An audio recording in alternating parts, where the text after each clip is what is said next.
convier tous les Sénégalais à savoir raison garder, à accepter de s'asseoir avec les autorités que le Sénégal s'est choisi pour pouvoir discuter de tout cela. Je pense qu'il n'y a pas d'idées sottes. Toutes les idées peuvent servir à améliorer le système de management que nous voulons pour notre futur, mais également pour notre pétrole et pour notre gaz. Donc je pense que si les gens s'entendent déjà sur l'essentiel, on peut éviter tous les autres problèmes qui peuvent venir. Nous réjouissons que le chef de l'État, qui, de par la Constitution, définit la politique de la nation, qui pouvait s'en tenir à cela, puisse trouver l'opportunité, puisse juger utile de rassembler toutes les forces vives de la nation pour discuter d'une question nationale, une question cruciale, à savoir de nouvelles ressources naturelles qui ont été trouvées dans notre pays. Donc sur la forme, nous nous réjouissons de cette démarche inclusive, participative, puisque c'est cela la démocratie.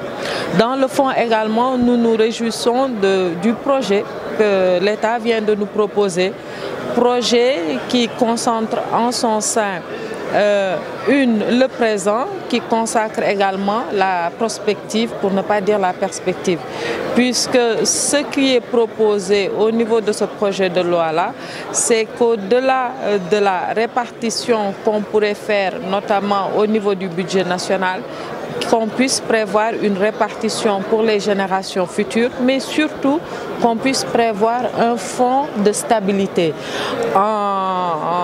Ce fonds de stabilité-là qui servira si jamais il y a des chocs exogènes ou s'il y a des chocs pétroliers ou d'autres crises, que le Sénégal puisse faire face et donc résorber son déficit. Je pense que c'est important qu'on puisse voir que l'État a pris en compte toutes ces considérations-là et nous nous désolons que toutes les composantes de la société ne soient pas venues parce qu'il s'agit d'intérêt de la nation, il s'agit du Sénégal. Je me félicite de cette concertation nationale parce que je suis un adepte du consensus sur les questions d'intérêt national. Donc, d'ailleurs, même bien avant que le président de la République convoque cette concertation nationale, j'avais plaidé pour ce consensus national sur la gestion des ressources pétrolières et gazières.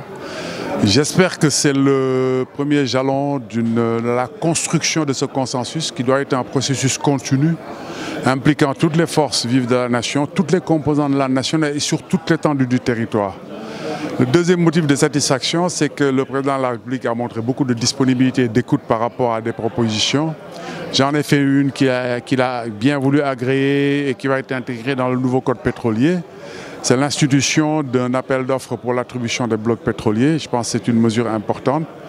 La deuxième chose aussi, c'est que j'ai suggéré que par rapport à la question de la maîtrise des coûts, à la question de la maîtrise du niveau des investissements qui impacte sur le niveau des revenus, il faut, dans la mesure où nous n'avons pas une expertise, un savoir-faire avéré, puisque nous sommes un nouveau pays pétrolier, si c'est nécessaire, cette expertise, il faut aller la chercher partout où elle existe, il faut l'acheter, même s'il faut aller l'acheter sur le plan international, le temps d'asseoir un savoir-faire, de construire un savoir-faire et d'avoir l'expertise nécessaire pour défendre au mieux nos intérêts face à des multinationales qui sont très rodées et qui ont beaucoup d'expertise. C'est normal, il faut se féliciter du fait qu'on ait eu ce débat, même si à un moment ce débat a été très chaud. C'était une bonne chose qu'on ait eu ce débat avant que l'exploitation du pétrole commence. Ça a créé une dynamique qui me paraît tout à fait nécessaire, une dynamique contradictoire qui est utile.